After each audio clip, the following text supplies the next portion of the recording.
Can I start, Makdi? Thank you for sending the link.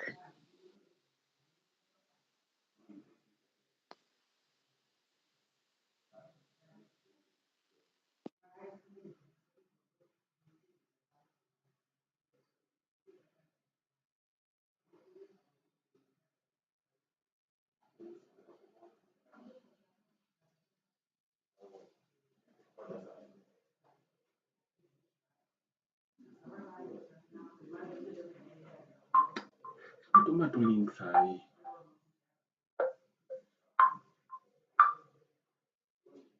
Hello? Angalia hebu click kwa hiyo link ya YouTube uone wamefika wangapi.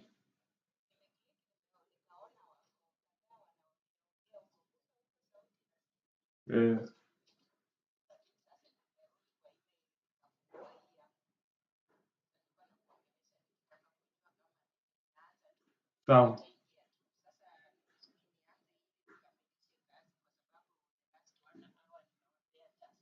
Sawa, sawa. Haya.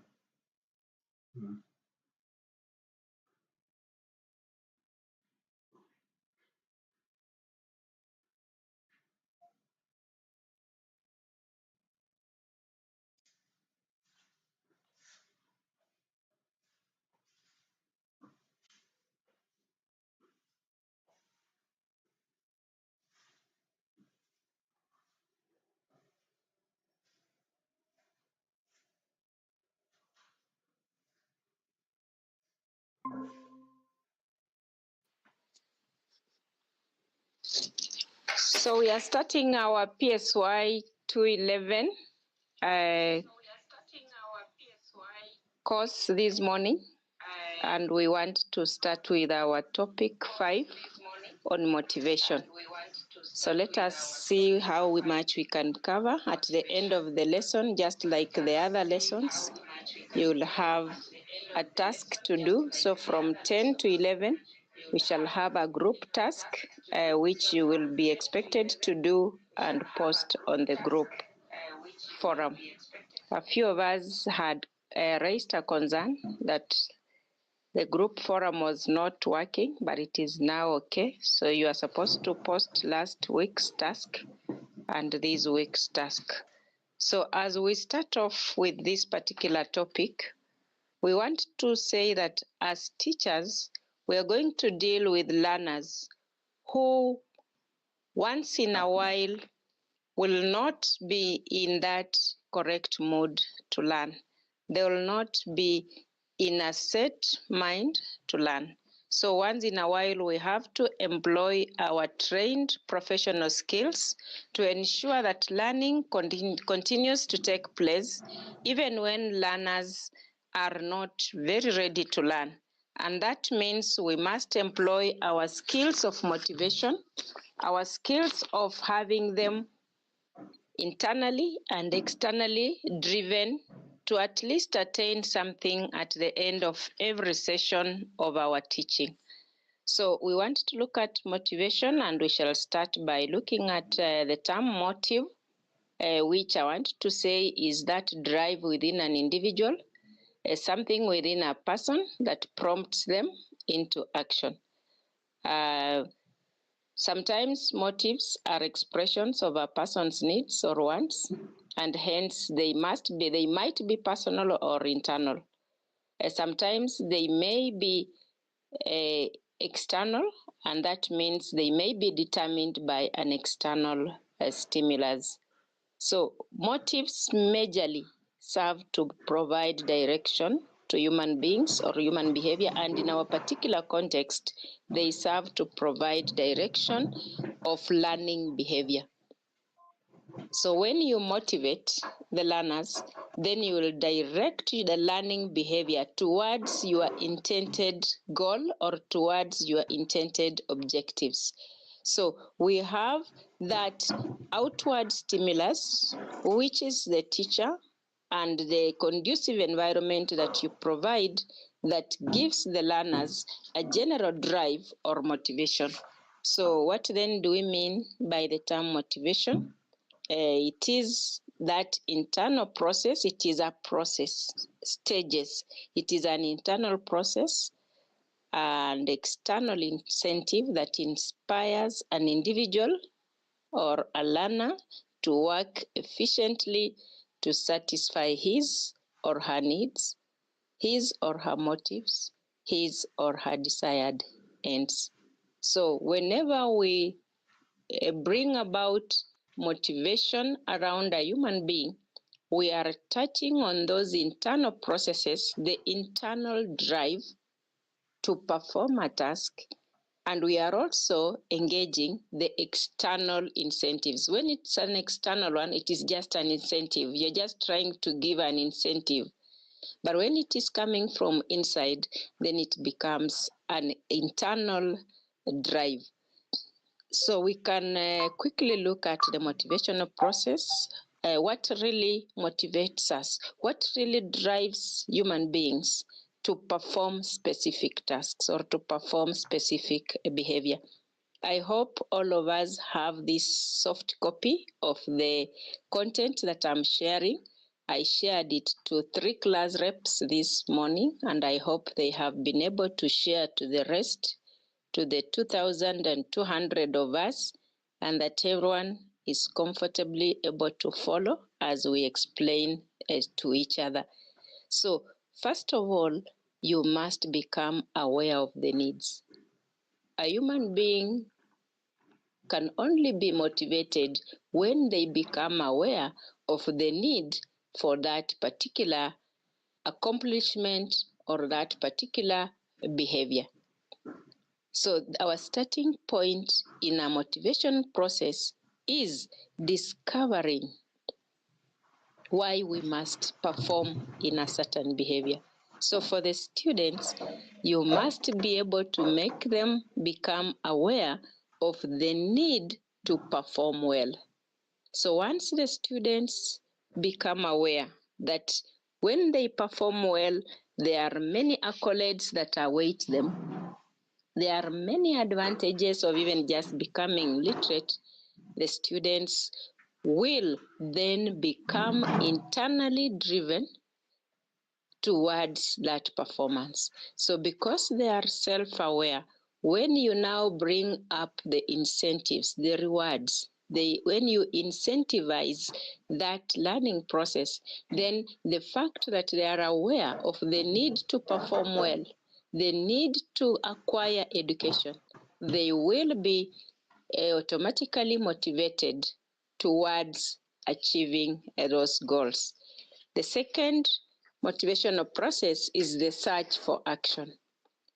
So once you discover that you need to do something, there is that tension in you to want to satisfy that need. So self-awareness brings around that inner tension to want to relieve this particular motive.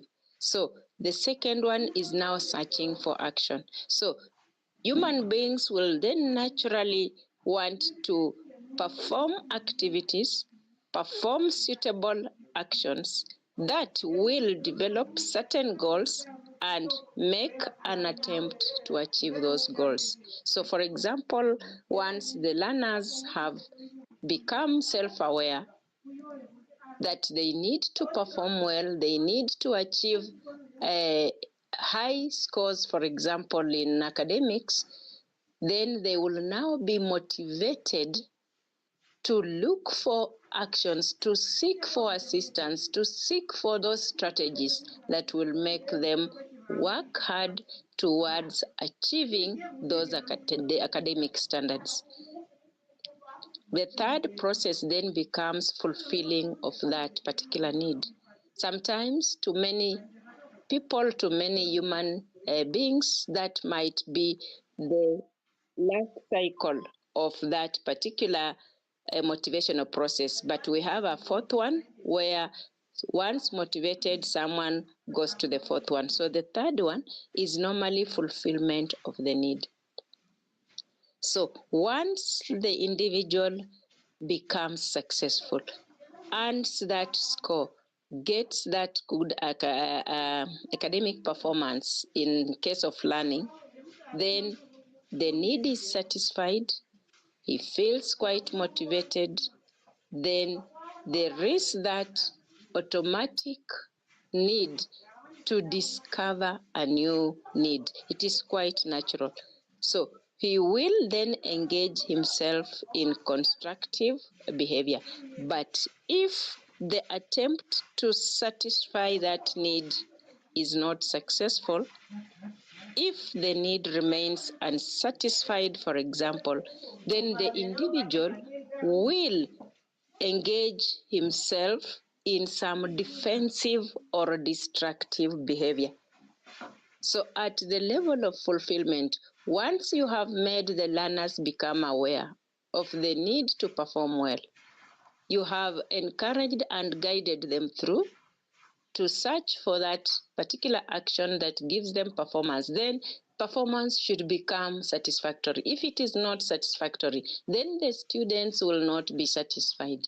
They will engage themselves in some defensive behavior, in some destructive behavior to disguise that disequilibrium, that imbalance that is caused by that lack of achieving the academic goal. So we have two situations there. Students who are highly motivated and looking forward towards the next motivation process. We also have students who are stagnated and who are destructive, who are engaging in what we would call indiscipline because they are unable to achieve the set motivational goals. So the final phase of motivation is discovery of a new need. So discovery of a new need emerges when you now feel so satisfied with the previous one, and therefore you now become aware of another need. Let us remember that human needs are unlimited. They are always emerging. And so if you are a geography teacher, for example, your need for performing well at Form 1, your need for, if you are a geography student, let us talk about a geography student, for example. If the geography student at Form 1 stage becomes aware of the need to perform well in geography and finally scores an A, maybe 80% and above, and the student becomes quite satisfied, it is very natural to help this student to set a new goal of now sustaining that 80 or moving to 100. Or from now geography, he or she may want to expand and now sustain a mean of 80 for all the 8 subjects that they are taking at high school.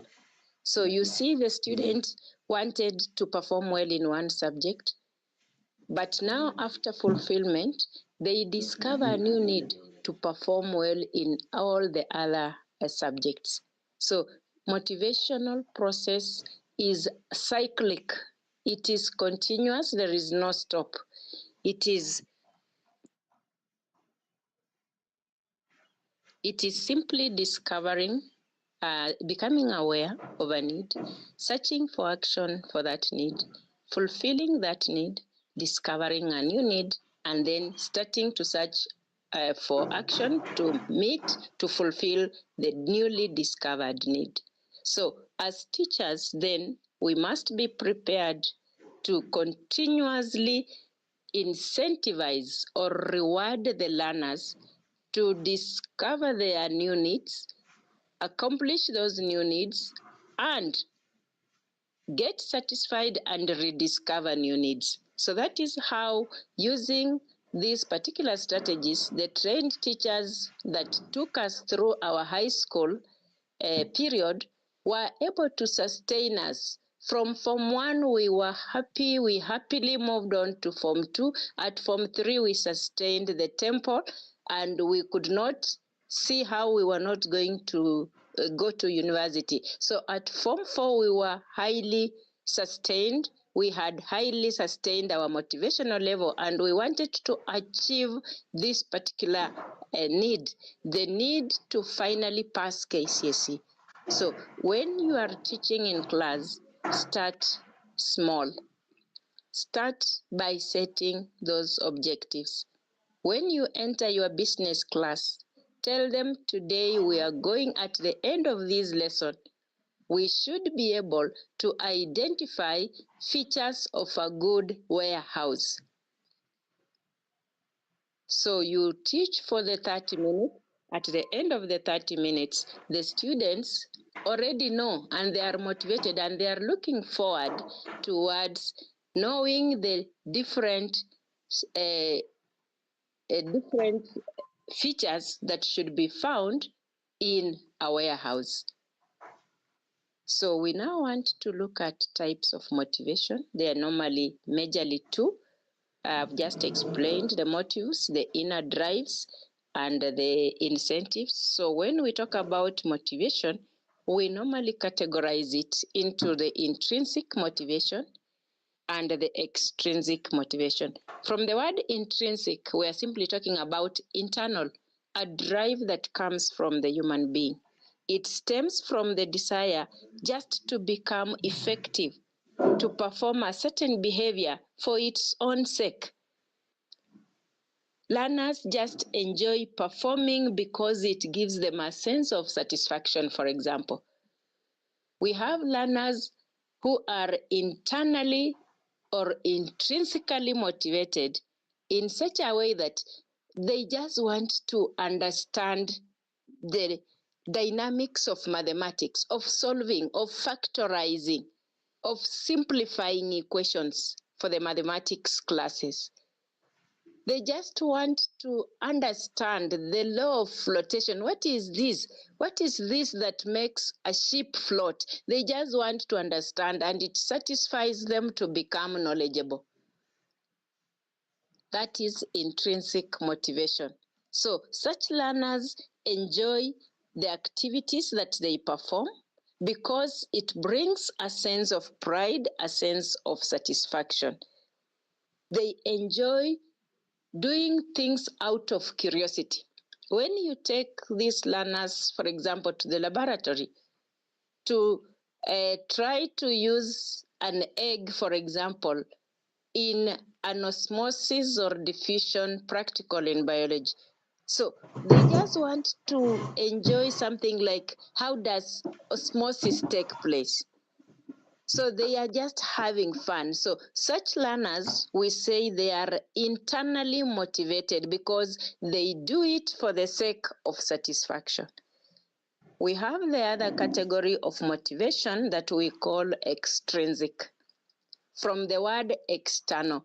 So anytime you see extrinsic, we are getting rewards not from within us, but from around us. At this particular point, you must note that anytime you are around a student, you are an external motivator. You are an extrinsic motivation stimulus because it is not coming from the student or the learner. It is emanating from you who is around the learner. This is external. So we are saying extrinsic motivation depends on those rewards that are external to the action that the learner is doing. So learners who operate on extrinsic motivation majorly do something in order to earn a reward, for example, from the teacher. So what are we saying? The learners will expect motivators like just feedback, knowing the results that they have gotten from a cut, from an exam, from an assignment. Reward and punishment, those are extrinsic motivators. Cooperation, even just competition. When you set a cut and you are saying, I'll reward the first 5, the students just feel motivated to want to become the top. When we watch KCSE, KCPE results being announced, We all marvel at those students who get 81 and above points and are carried around across the country, and we see them on all media houses being celebrated. So it becomes the dream of even a class 8 leaver to one day be celebrated because of his good KCSE results. So it is an external reward. So there is the competition aspect.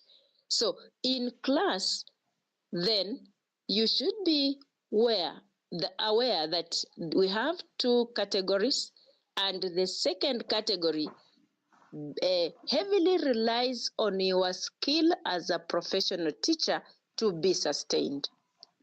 How are you going to set your classroom environment so that the students remain motivated? How do you set a healthy competitive environment for the learners who mainly work so hard because they are expecting rewards? So there are many factors that affect motivation in class, but I'll just want to mention a few. There is that desire for approval and appreciation. How many times did we just smile back at the teacher because he had smiled at us and told us that is good? If you can just recall, there are many times you wanted that approval, you wanted that appreciation, and therefore you went out of your way to do your work to the best of your knowledge, to the best of your ability, so that the teacher would just say, good, excellent. The teacher would just tell others to clap for you. So because that is human nature, you are a teacher, just know that every time you will be handling learners, they will be waiting to be motivated. They will be desiring to be loved, to be approved of, and to be appreciated. So do not be mean on levels or times of approval to your classes. Look for ways of motivating the learners. The second factor is that desire for mastery. We have just talked about intrinsic motivation. That desire for mastery. The learners have the strongest urge towards mastery of a problem, and that satisfaction of performing with skill.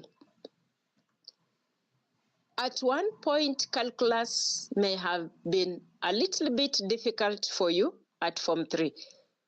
But how did it feel when finally you were so comfortable, for example, with algebraic calculations or solutions?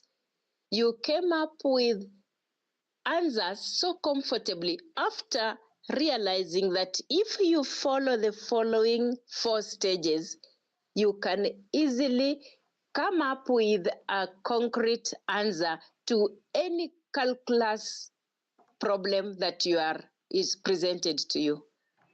For the English classes, it was so nice when you discovered that you can change a sentence from that direct into indirect form. At what point do I work around the conjunction in such a way that the subordinate clause becomes stronger so that it is in an indirect form? You are going to the market. She said she was going to the market. So when you finally discovered the joy of being able to rephrase a sentence was overwhelming, and you looked forward to any examination that had main and subordinate clauses. For the Kiswahili students, you still were not very confident in Form 1. you are not very confident in Form 2. But when it came to Form 3 and you are being asked to now mention those different parts of a sentence, you are to mention the verbs and the adverbs, vitenzi na vielezi vya vitenzi. So you became so happy when you realized you could comfortably talk about vivumishi, vishirikishi, vivumishi, vimilikishi, those possessive nouns. So that need for mastery, that love for mastery, just having command in the mole concept in chemistry gave you a lot of pride. So we are saying desire for mastery of content is a very strong motivational factor. So when you go to class, the other day we were talking about geography and how to calculate means. When you go to class, become a master yourself. Be a model, be the role model who knows exactly what should be done, so that when you set your class and you disseminate knowledge, the learners desire to master what you have mastered, because you do not beat about the bush. You do not stumble when you are giving your content. So the third one, the fourth and the third one that I would just give is the desire to be like you, the teacher. Learners want to identify themselves with significant adults. The significant adult in a learning setup is you. What are you modeling? Who are you? Can they imitate you? They are only ready to imitate a teacher who is in control of his or her learning environment. Are you just a laissez-faire teacher? Are you just a teacher who, whether they do the assignment or not, it does not matter to you? Are you that type of a teacher who would want to enter class 10 minutes after the lesson and leave 10 minutes to the bell? And you don't mind at all? The learners respect teachers who prepare for their classes, teachers who prepare content, teachers who control noise in class, teachers who go up to the end of their class and they give them some task to allow them show that they can be as capable as that teacher. Then we have that learning readiness. Learning readiness is a very big factor of motivation. When a learner is ready, when we were learning about Thorndike's laws of learning, we talked about readiness, the law of readiness. A learner is more prepared when they are developmentally ready to learn, when they can perform the previously given manageable tasks. So always start from the known to the unknown. Always look around for what can be identified with by your learners as you give examples. When you are teaching in the city, at the heart of Nairobi, and you are giving examples of how you can mold, how you can clean your houses using cow dung, how you can smoothen your floors using cow dung, and the children at the heart of the city are looking at you and wondering how you can use animal waste, it becomes a little bit difficult for them to appreciate, because they may now not have developed that readiness out of lack of experience.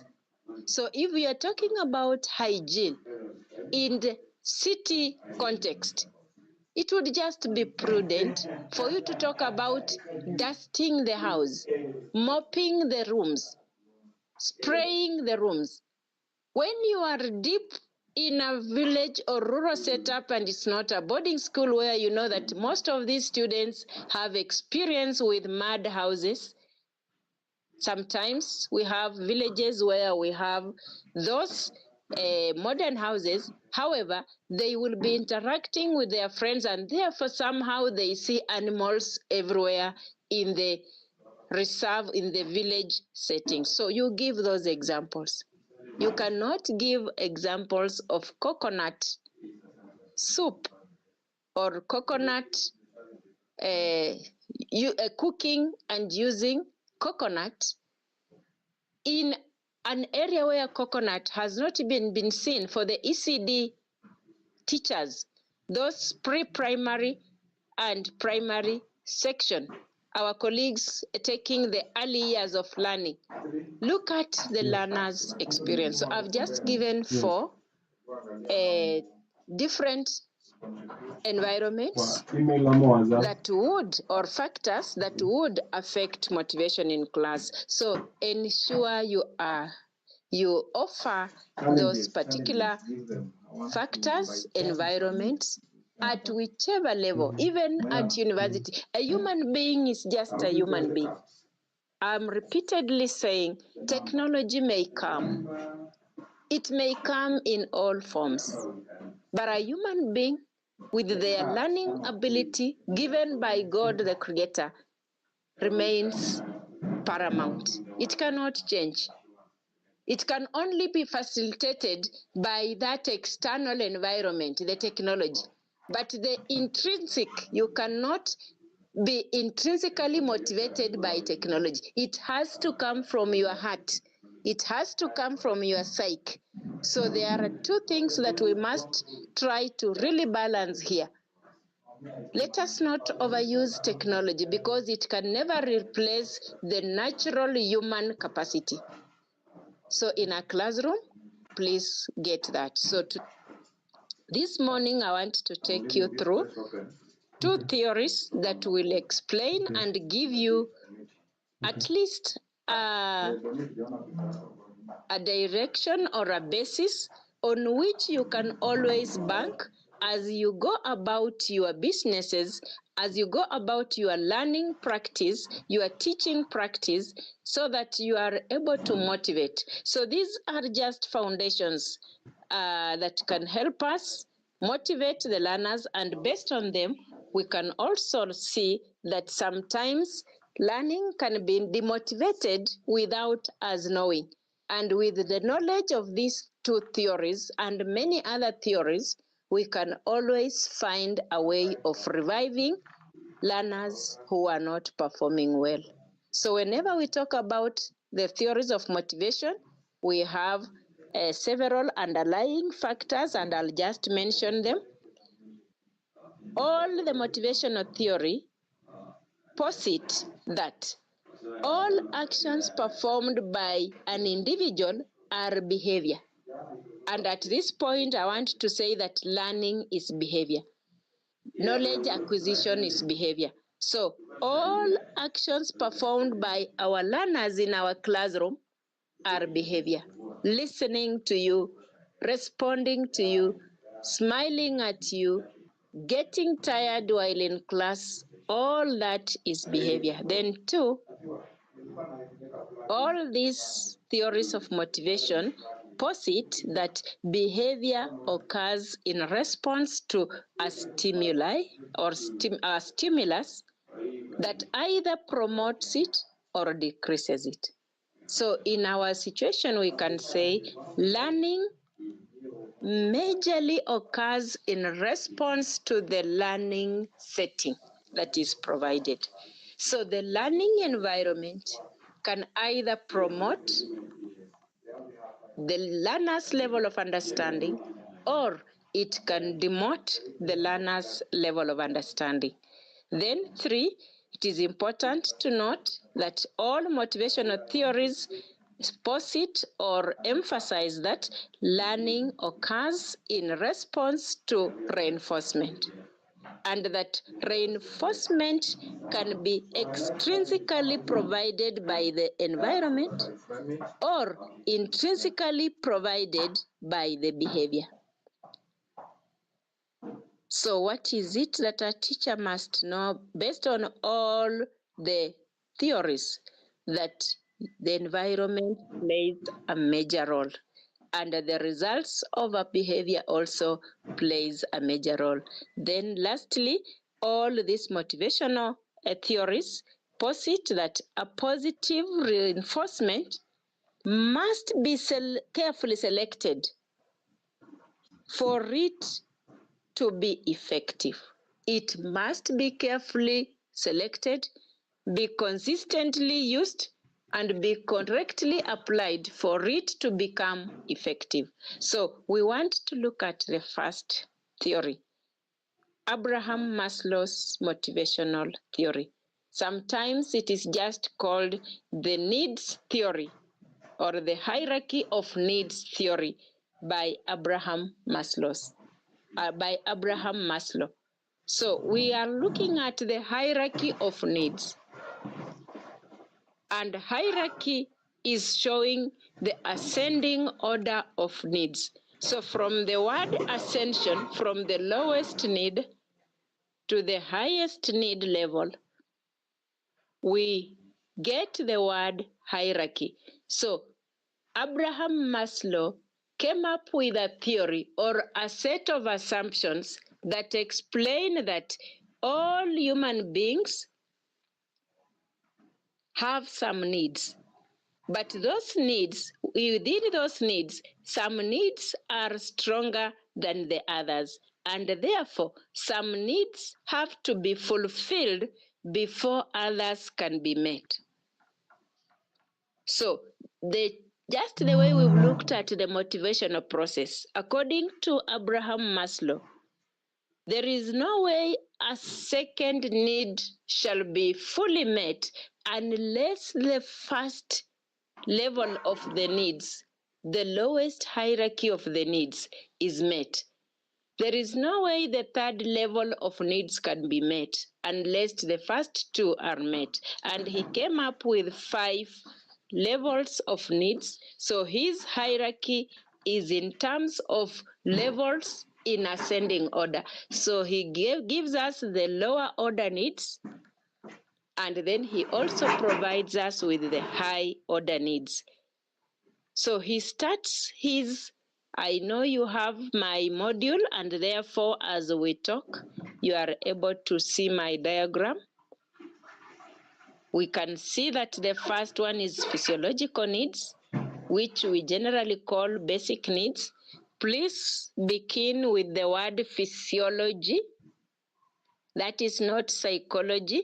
A few of us lose 2 marks, 3 marks whenever I bring out a task on Maslow's hierarchy of needs, because you end up calling them psychological needs. Those are not psychological needs. Those are physiological needs. We are deriving them from the word physiology, or the basic bodily needs. So at the lowest level, we have physiological needs. At the second level, we have safety or security needs. At the third high level, we have the love and belonging needs. Then at the fourth, we have the power, prestige, and other social needs. Then finally, the highest level of need, according to Abraham Maslow, is the self-actualization. So for the basic needs, they include food, clothing, sleep, air, and shelter.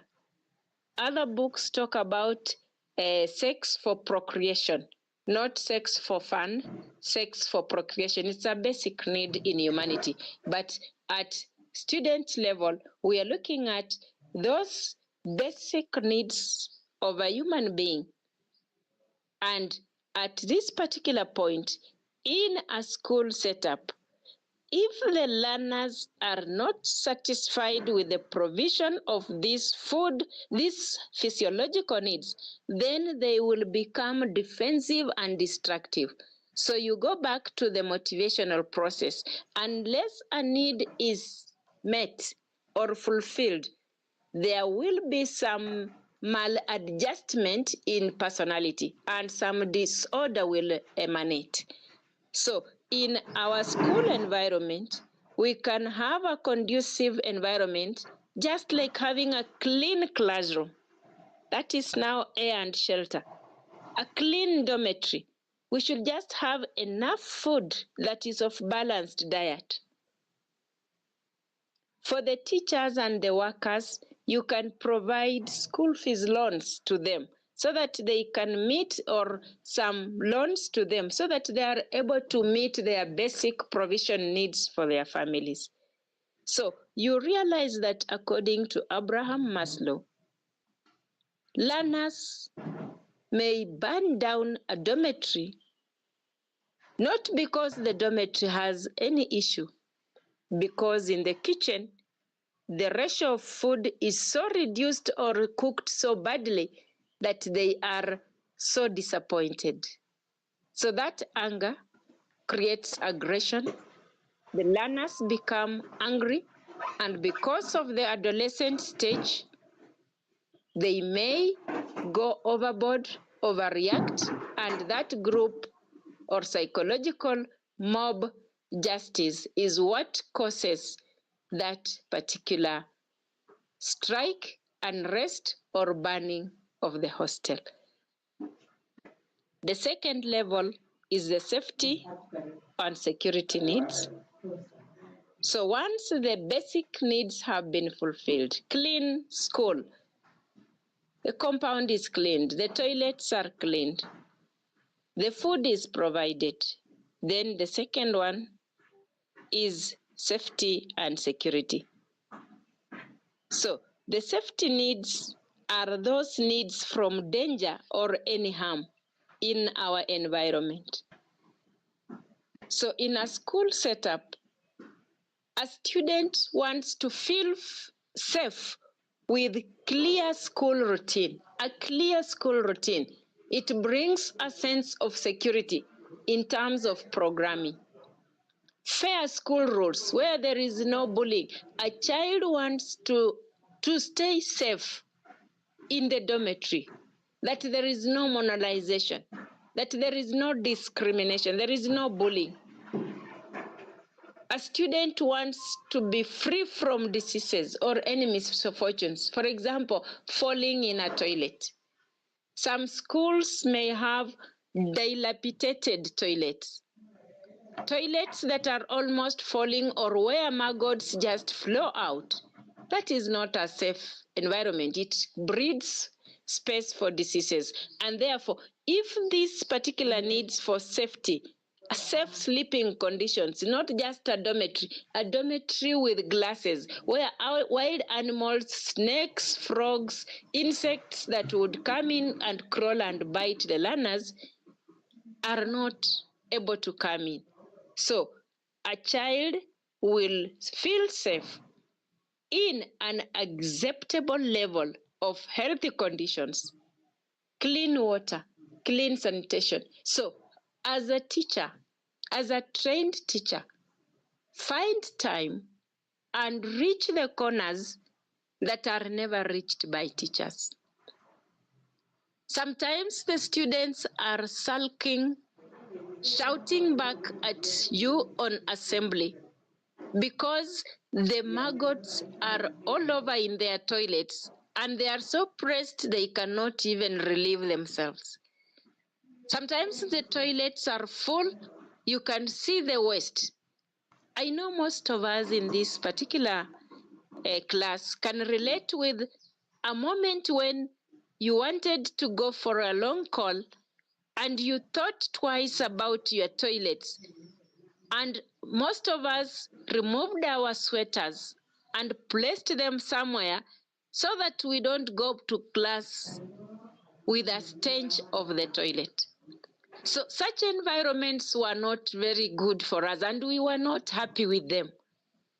And that is why sometimes we felt angered and we were not motivated to learn in class. But when they are provided, so when you are on duty, just make a point. Let those who should clean places clean.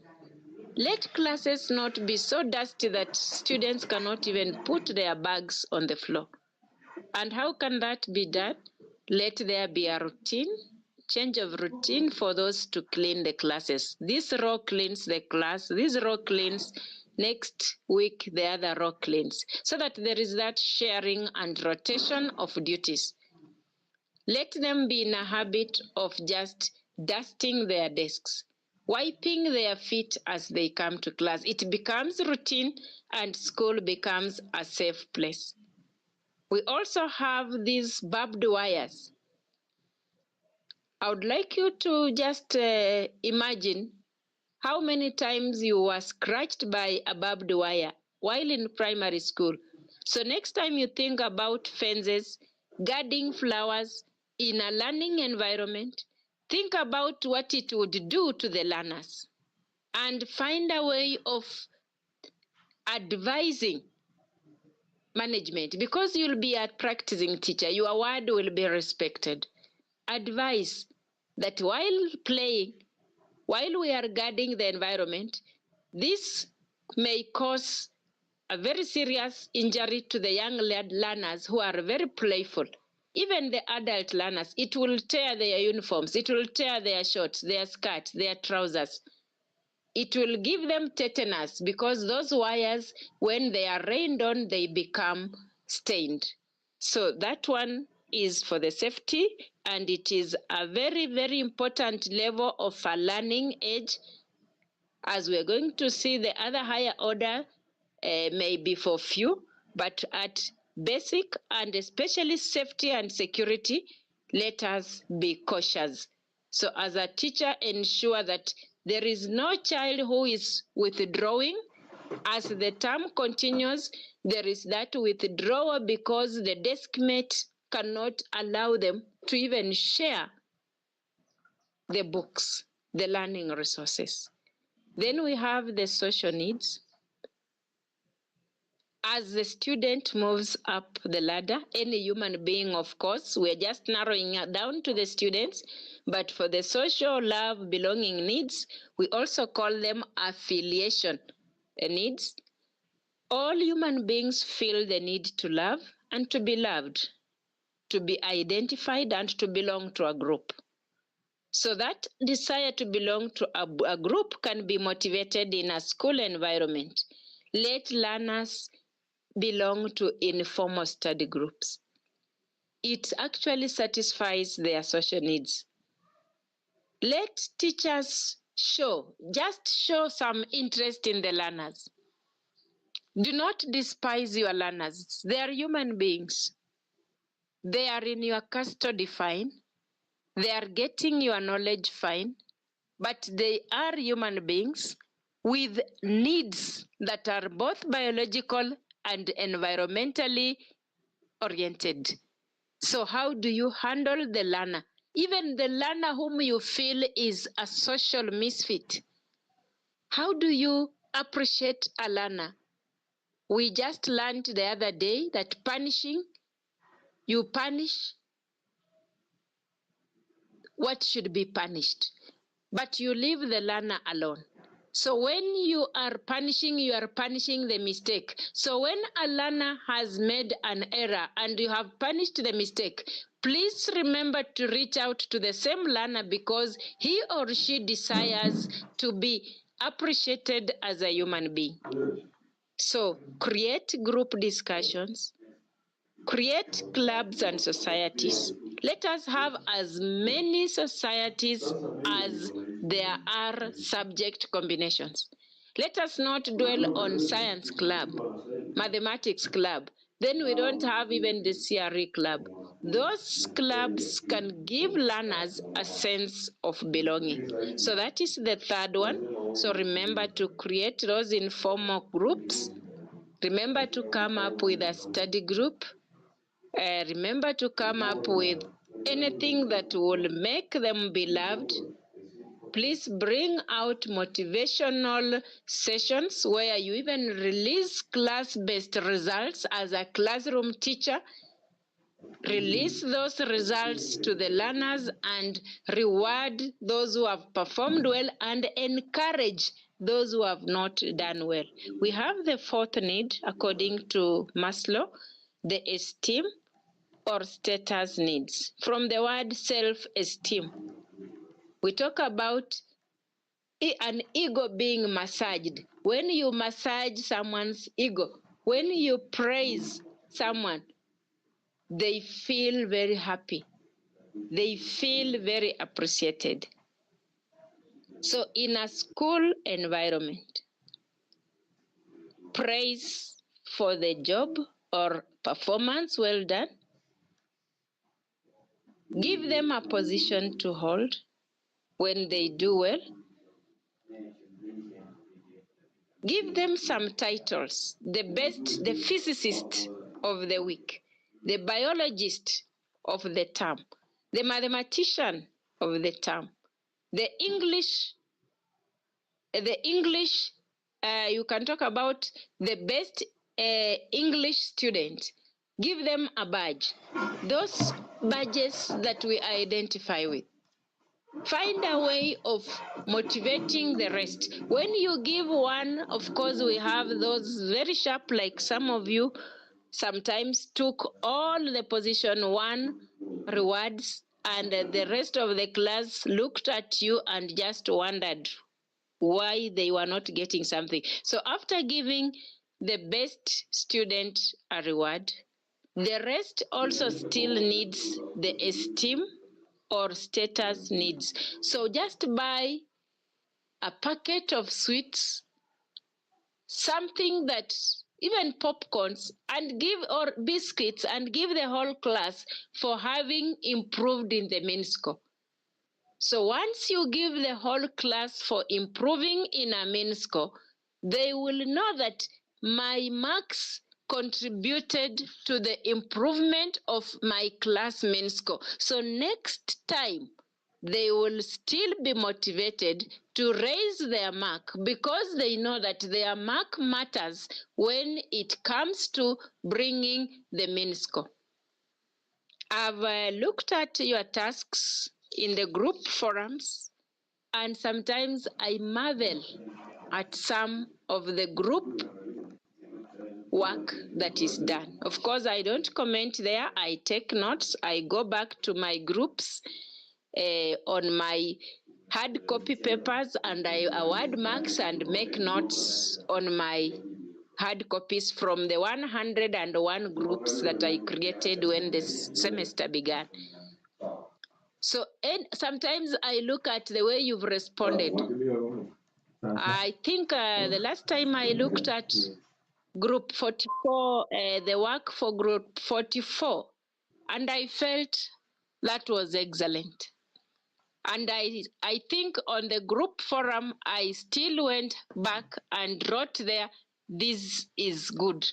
Because I looked at how group 44 had addressed the task that I had given. Of course, all of you, there are so many of you who are doing very, very good work. You go out of your way and you take time and respond to the task.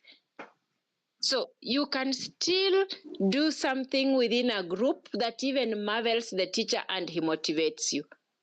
So we look at the fifth one and we say self-actualization need. So esteem and self-actualization needs are high-order needs. So self-esteem, unless satisfied, we may not have self-actualization needs. So most of the learners, from what I've just explained, most of the learners will stop at self-esteem. They just want to walk around and feel good with a grade A. I got 5 A's in this particular term 1 exam. And he now rows around the school, and he can even run around with his papers, jump up and throw that paper, swing that paper in the air because he has a very high score. Then we have now self-actualization. It is the highest need according to Maslow's hierarchy of needs. When satisfied, It makes that particular human being give up depending on others or the environment, and he or she becomes self-directed, very detached in the way he or she performs, and very creative. So at this particular level, at university level, we have many of the second year students who might be operating at the self-actualization level. They passed their Form 4. So what they are doing, they are going out of their way, even revising past papers day and night, reading beyond what we are giving in class, because now they just want a first class honors. In the recent graduation, we had around 15 first class honors in education. So what will stop you from getting it? First class honors has previously been for just 1 or 2. But we find that students are getting very motivated, and all the way from year 1, they are determined to get an A plane year 1, mean A in year 2, mean A in year 3, mean A in year 4. And they go away with a first class honors. It is a beautiful competition, but it mainly goes to the self-actualized students within university setup. Remember, within even a university setup, we have students who are still operating on basic needs. Sometimes because of the upbringing, the environment, or lack of focus. So everything around them is food, sex, good life, good music. So they have not moved to secure their scores, to feel safe in their performance. So in any environment, we have those categories. So in a school setup, it is important that because we have learners who are at the self-actualization level, the teacher should create meaningful, challenging assignments. Let the assignments be creative.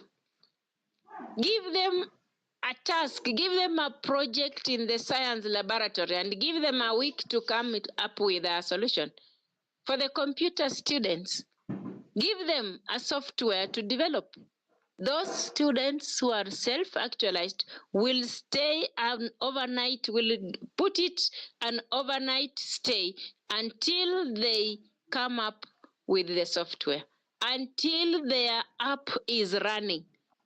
So those are self-actualized.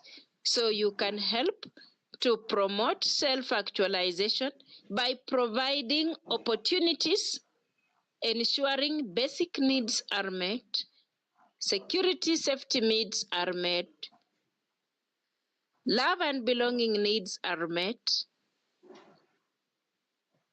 Then we have the self-esteem needs are met, so that automatically we have the self-actualization being met. So the relevance to our situations, of course, I've been giving relevance in school settings. It is just important that when working with the learners, we all realize that if learners' needs have not been met, it may be very difficult for them to participate in activities in class or interact with other learners.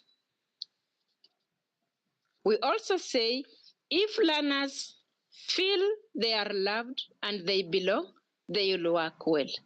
So all teachers, parents, guardians should try and show love and affection, provide the learners with what they need. Give them textbooks.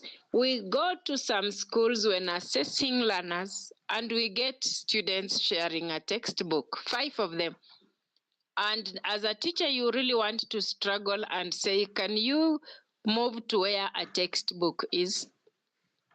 What are you doing to that learner?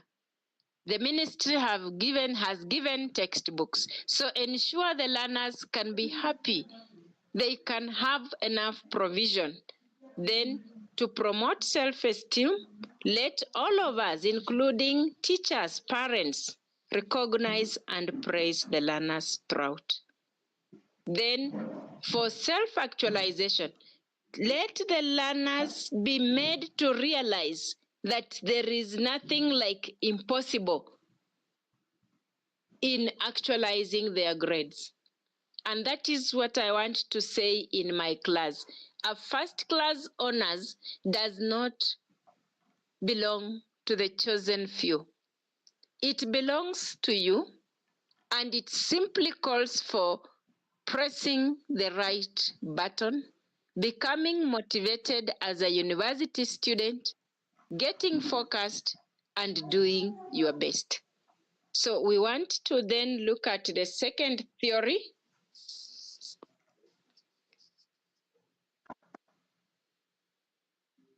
We are at 9:20, so we are still safe. I'll take some 40 minutes and I will be done, so that between 10 to 11, you will move to your groups and do my task. So I want to look at Mark Cleland and Atkinson's theories on achievement motivation. And I want to specifically bring out the needs theory of motivation. So we are looking at Maslow with his hierarchy of needs. But we are looking at Mark Cleland and Atkinson's theories, looking at specifically the needs theory of motivation, the achievement motivation theory. So based on this particular theory, based on that component of achievement, these two associates, because there are two theorists, have contributed to the understanding of motivation by identifying three major motivating needs. And we have the need for achievement, the need for achievement, the need for affiliation, and the need for power. So I'll just take you through the three different needs according to the achievement motivation, and they are so related to Maslow. That is why we are grouping them as theories of motivation. And as we were starting, I gave you basic assumptions, basic guiding principles of all motivating theories. So when we talk about this achievement theory, we are majorly looking at that industrial enterprise, because we are looking at these motives having to do with the success or failure of organizations. So within a school setup, this theory is being provided to you so that as teachers, you can ensure that you instill into your learners the needs achievement theory, the need for achievement. So achievement at their level as students, but then once they are through with the student life, this particular achievement need must be sustained in such a way that then the need will be utilized when they are employees in future. So let us look at the need for achievement. It is actually characterized by the drive to excel and to achieve in relation to a set of standards. So one achieves so that to succeed or to attain a set level of standards. And in the CBC curriculum, competence-based education curriculum, this is a very important theory that you must embrace as teacher professionals. because we have a set standard of expected outcomes. So the child will either have to do below expectations, approach expectations, meet expectations, or exceed expectations. So that curriculum is very handy, and Atkinson's achievement theory can help you to motivate the learners. So in this particular theory, these proponents posit or advise that people have a naturally compelling drive to succeed, and that they normally strive to succeed for personal achievement rather than the rewards. So in other words, this achievement theory is an internal motivation. It is quite intrinsic. They want to perform something better or more efficiently than it has ever been done before. And this can be related to even our leadership as students, the Students' Council, the Students' Leadership Council. Majorly, it is not an employment. Majorly, it is status quo. So very soon we are having student elections. A few of us are just naturally motivated. They just desire to lead better than their previous counterparts or comrades. So they're looking at how the current leadership is running the university issues, comrade issues, and they are feeling like, if I take up this position, then I will be able to fill in the gaps that the current student leadership is missing out. So they now pick up on some positions and they start campaigning so that they can be given an opportunity to achieve what the previous regime has not achieved before.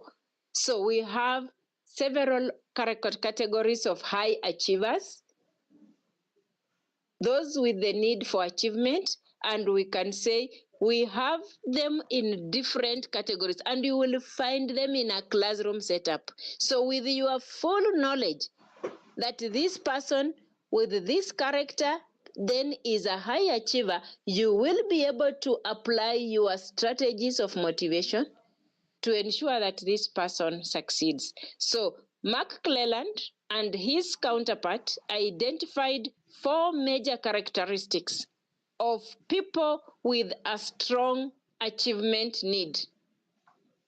1, they are always looking for moderate task difficulty.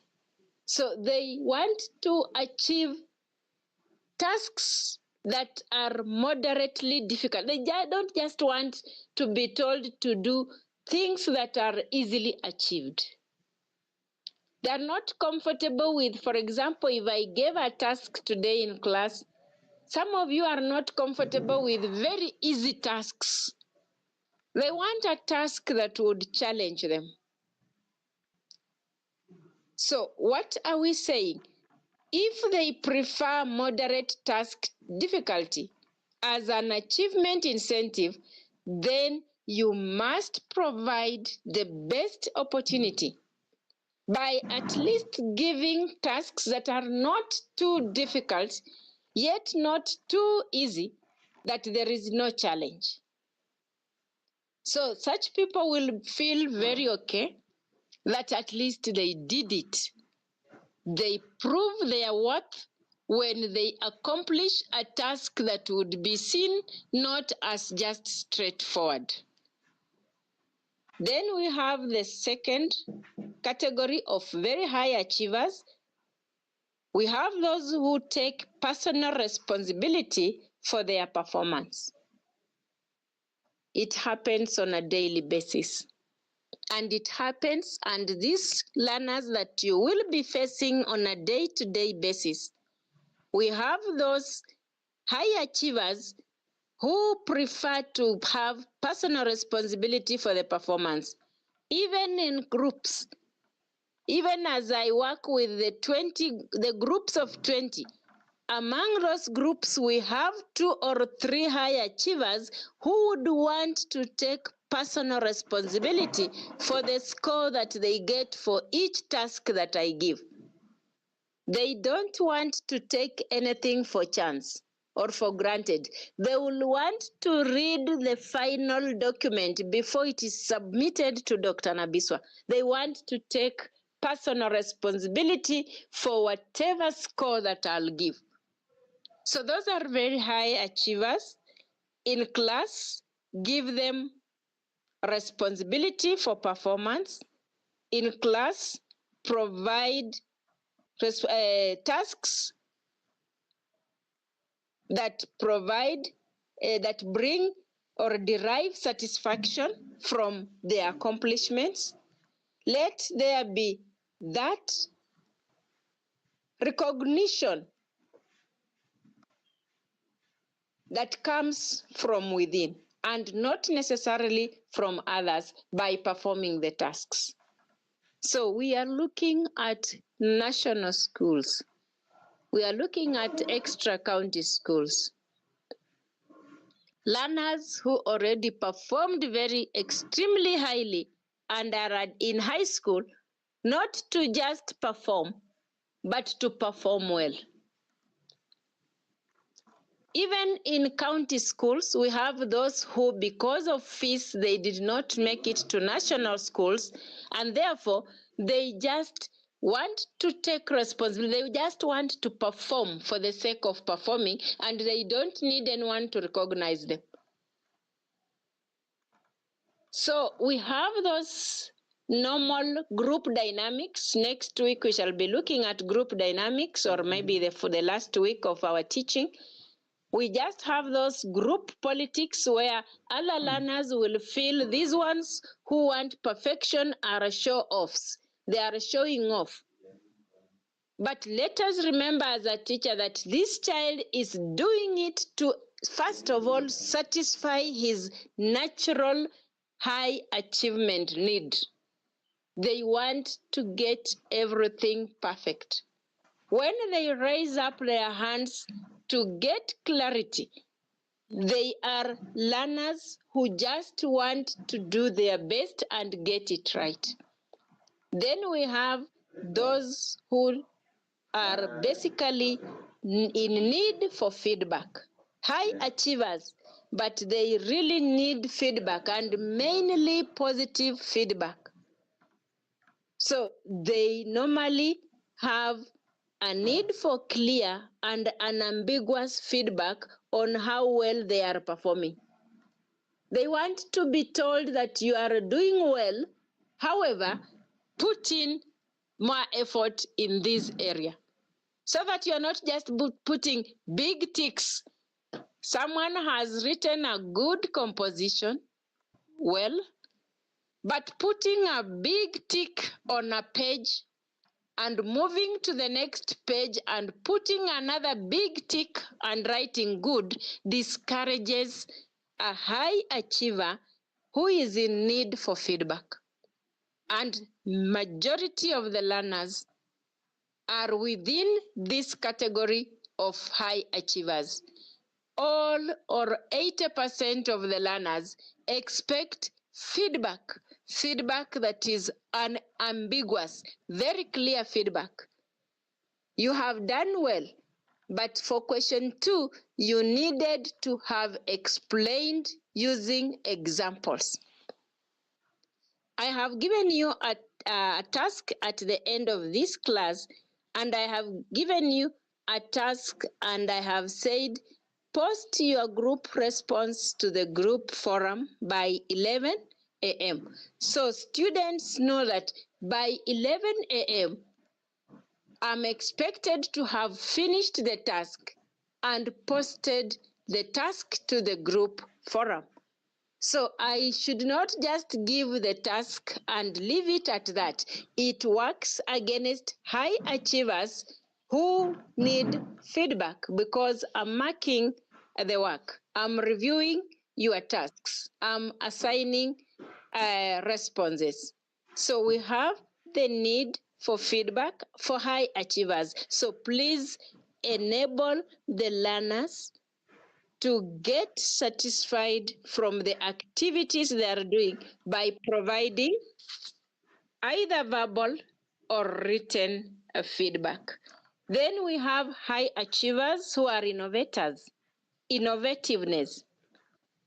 They always seek moderately challenging tasks.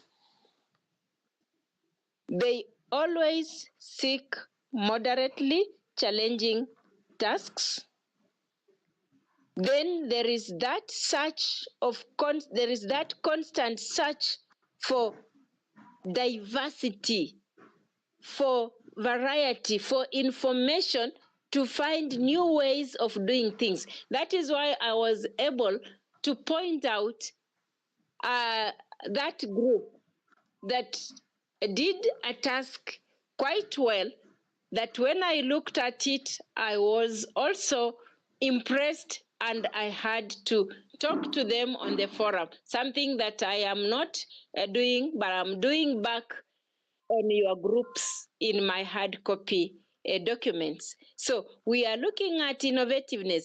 There are those high achievers who don't want routine. They want to do things in novice ways, in novel ways, in new ways.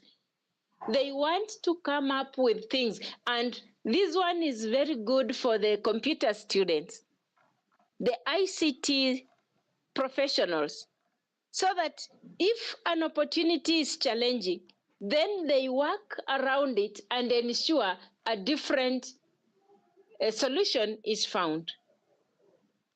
In mathematics, for example, the high achievers who are innovators, they don't use the same approach. They would want to use several approaches to find a similar solution. We want to look at agriculture students. They want to look at different breeds, products of, for example, chicken.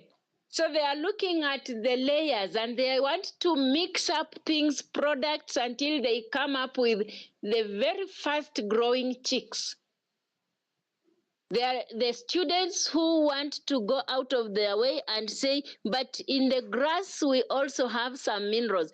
If all plants are green, then all animals should eat some nutrient that I have learned about. And then they go around it and they feed some animals, and then people marvel.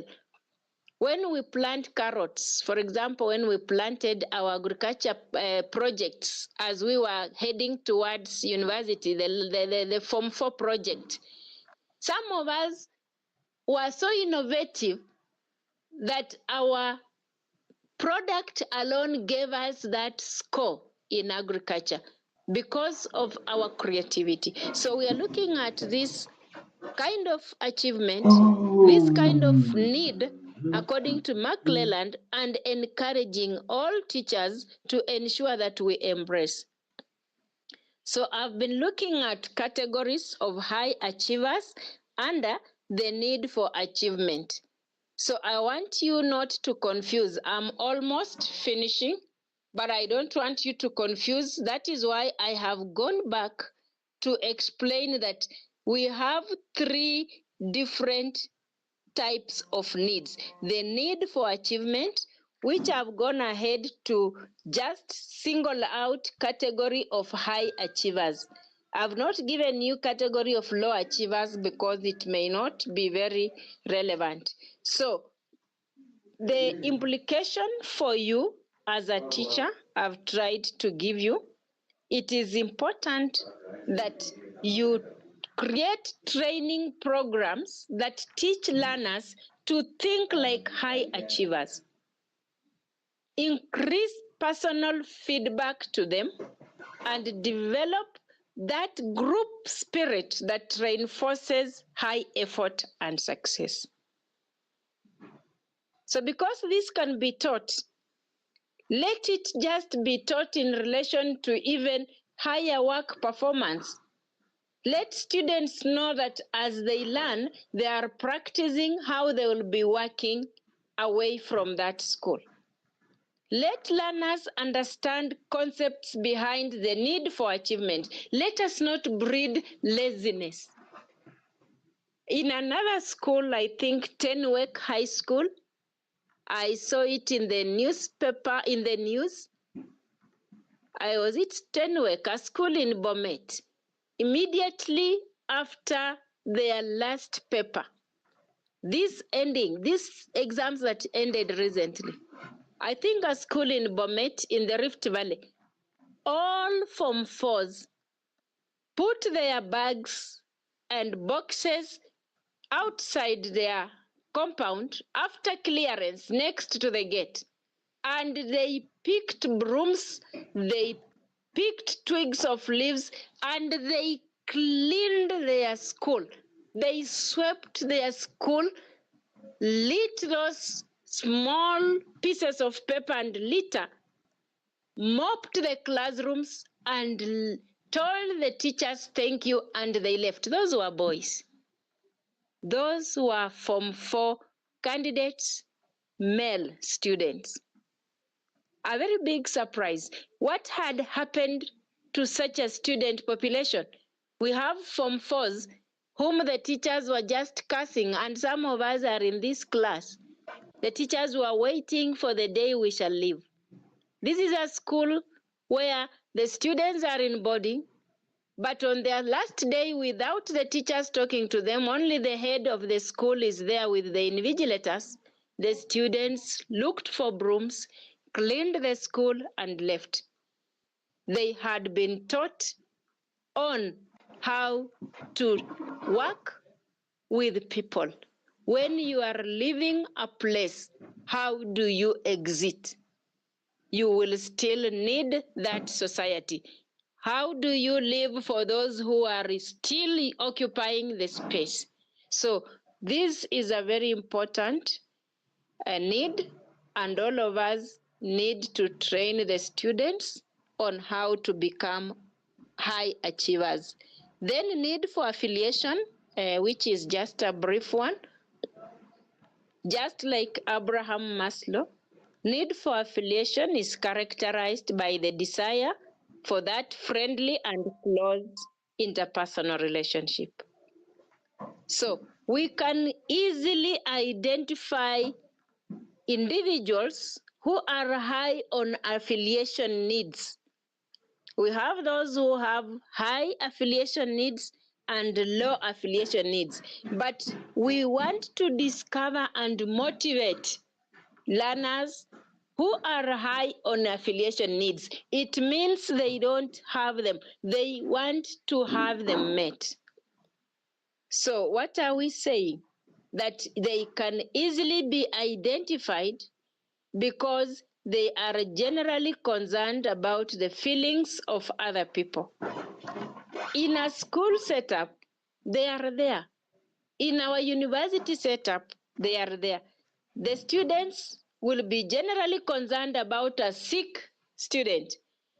If a student is in the hostel, you will see them raise up their hand and say, "Teacher, Mary is not feeling well. Let us pray for her."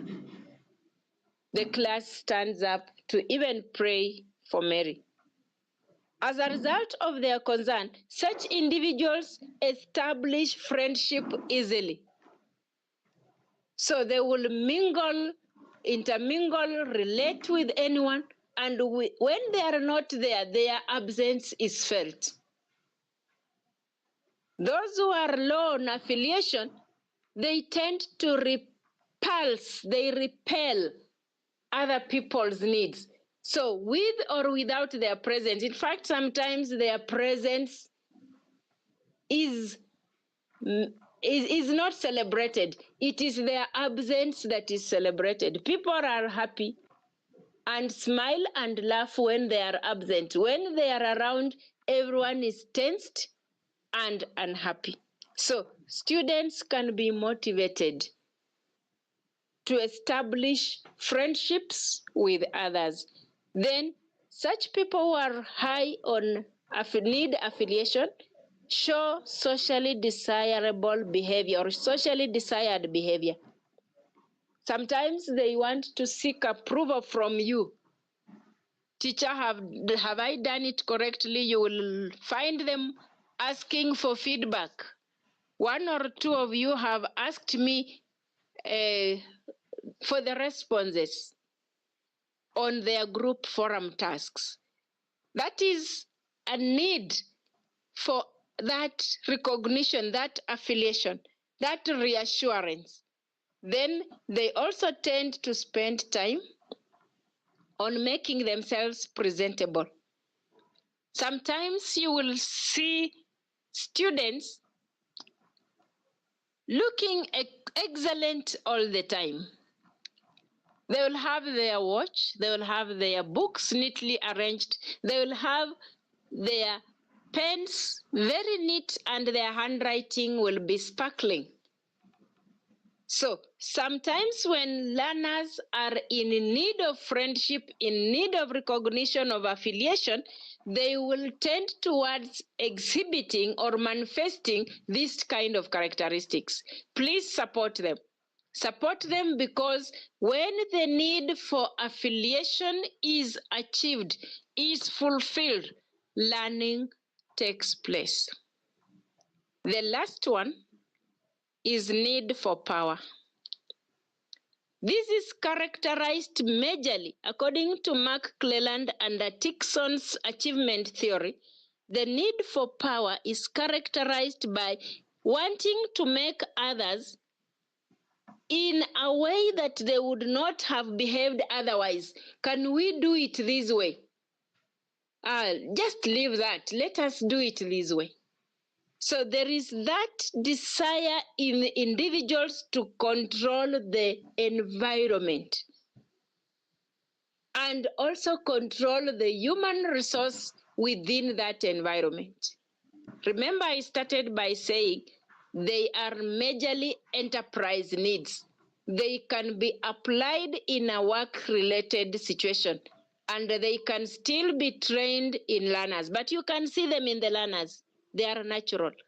So a learner will want to control even how the class behaves. They exercise power without control, what we call impulsive control.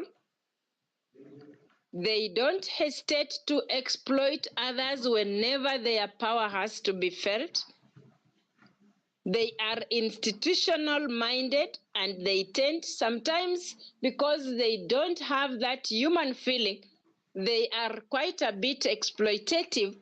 Sometimes they are rejected. Some of them like to collect symbols and of personal prestige. At a student level, you shall see them with the latest watches, wristwatch, the latest designer clothes for the workers. So most of them, if they become leaders, for example, if the comrades become leaders, there is a lot of grumbling that takes place from the comrades, because they forget that these are the people who brought them there for a certain reason. But when we have collegiality, group work, affiliation needs, then things are quite calm. So let us look at our students.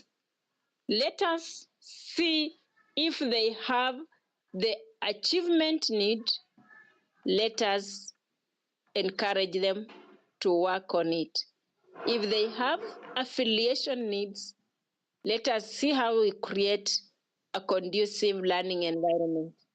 If they have need for power, let us see how we encourage them to continue with that particular environment. So I'll summarize in just 5 minutes by saying we have many educational implications, but I just want to look at the educational section where we say the productive output of an individual in relation to a task is primarily determined by his or her motivational structure. So, by saying his or her motivational structure, if we were to look at the Maslow's needs, then we would look at what level of needs is this person operating. Is it at safety, meaning the basic needs are okay, or is it at belonging, meaning the basic and safety needs are okay? Is it at basic, meaning the 4 higher needs are not okay? Or is it at affiliation based on the needs achievement? So that is the very first one. The main productive output, when you want to gain the best from your learners, assess their current motivational structure. Students who are in need of power can become successful leaders if they are trained to develop self-control. Remember, we said they can exploit. So look around the student leaders. Look around your students. If they have this innate or internally motivated need, give them leadership positions and they will do marvelous. The only thing you do then as a teacher is to train them to control their need to exploit others.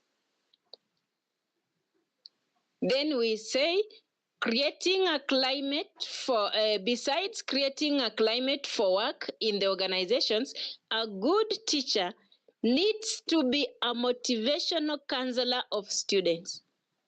You must interact with the different need patterns of your students.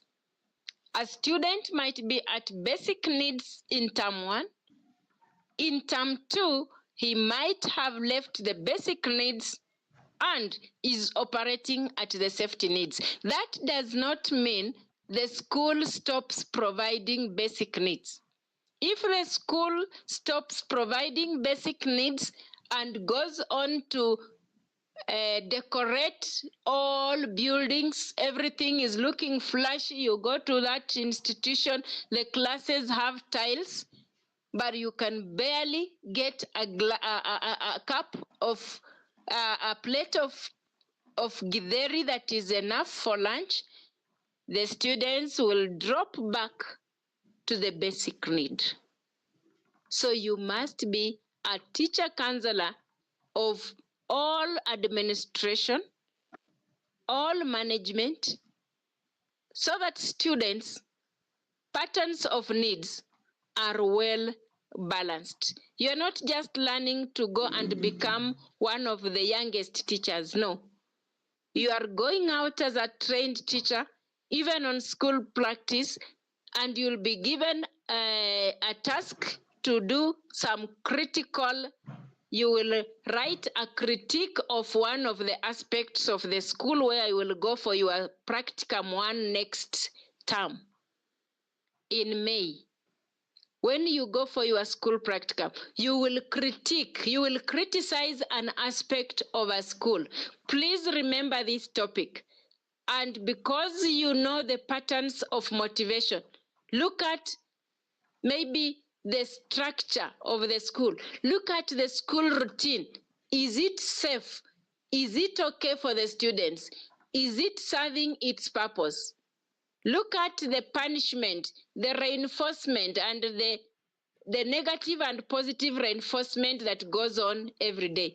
Look at the clubs, the club society system. Is it motivating? Then finally, we can say motivation is of particular interest to educational psychologists because of the crucial role it plays in student learning. However, the specific kind of motivation in a school setting differs qualitatively from the general motivation to other human beings.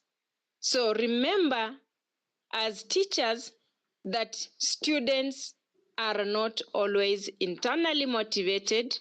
Therefore, as a psychologist, I would encourage you in this particular profession to always apply Abraham Maslow's theory of motivation, Abraham Maslow's theory, hierarchy of needs theory.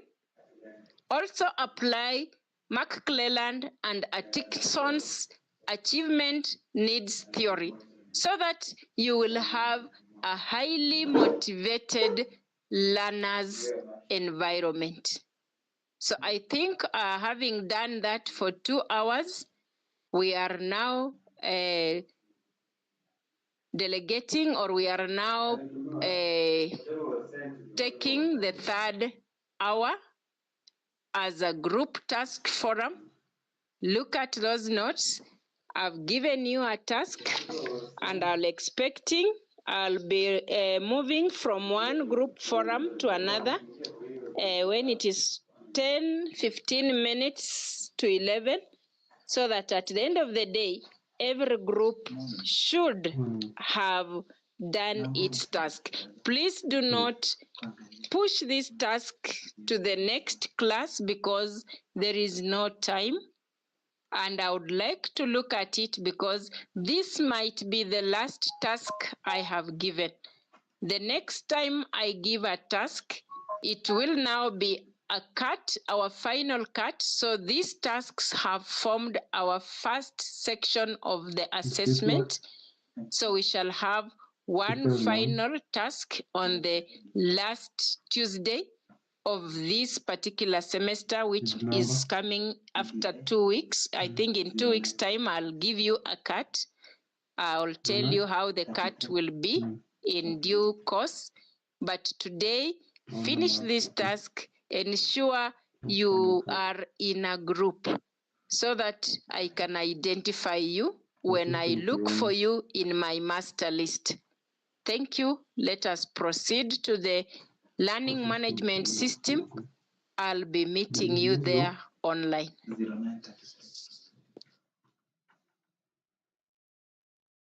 Una max yote. 09? 33. Stroke 23.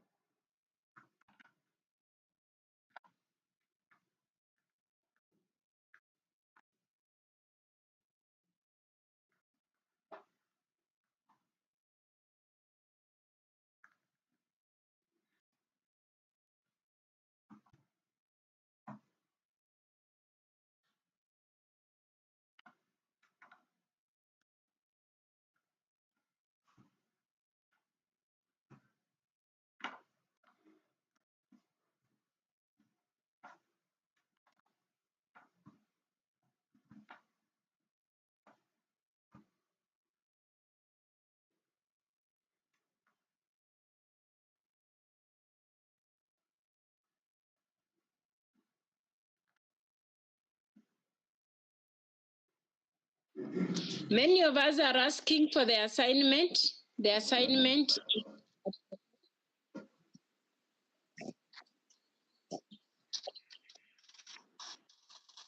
is at the end of that module that I gave to the classroom.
What idea?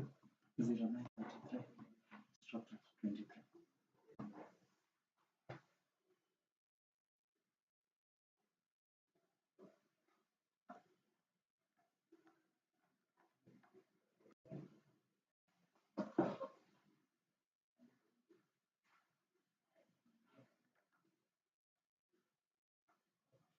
Class UP. 21. Structure 1.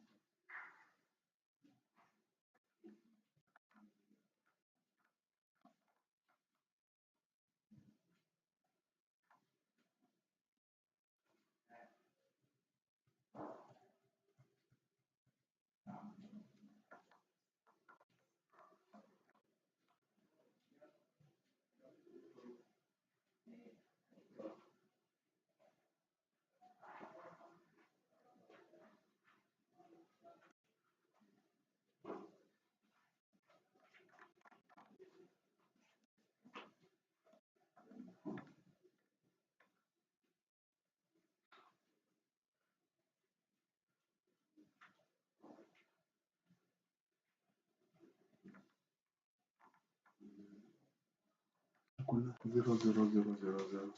Naona ni grade system yako. Hakuna place unafanya kazi.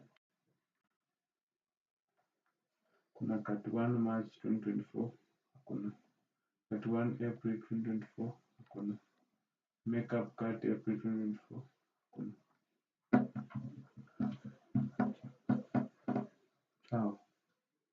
That's all I can do. Okay. Naamua tu nini niangalie kwa profile yako.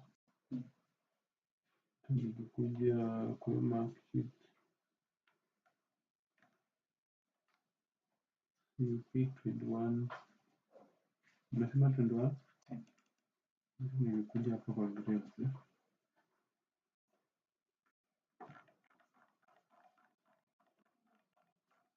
Nakusaidi kwa hii grade book. Sioni bado.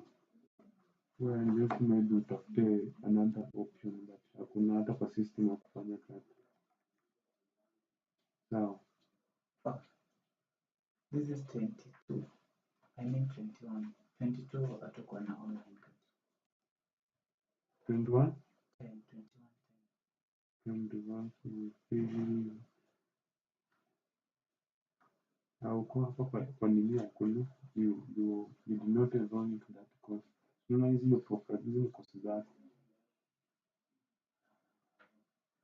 Unaweza kwa course zako hata hiyo course haiko. So I cannot specify.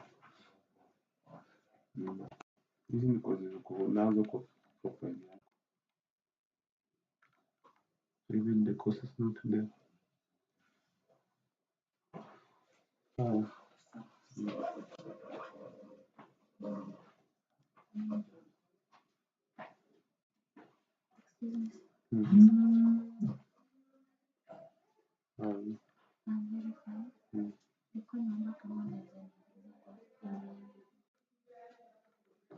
Hakuanza kwa eLearning.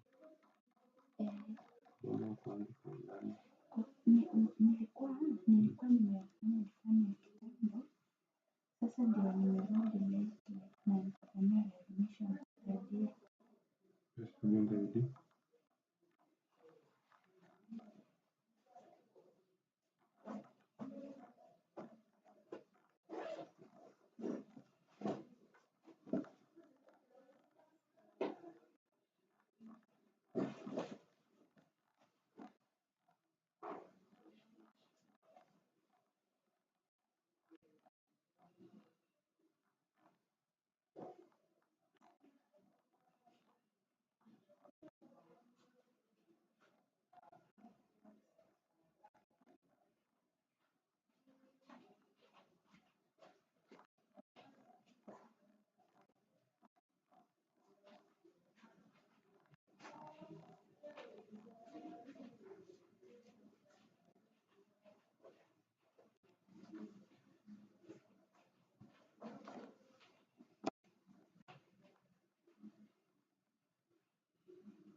Hello. Okay.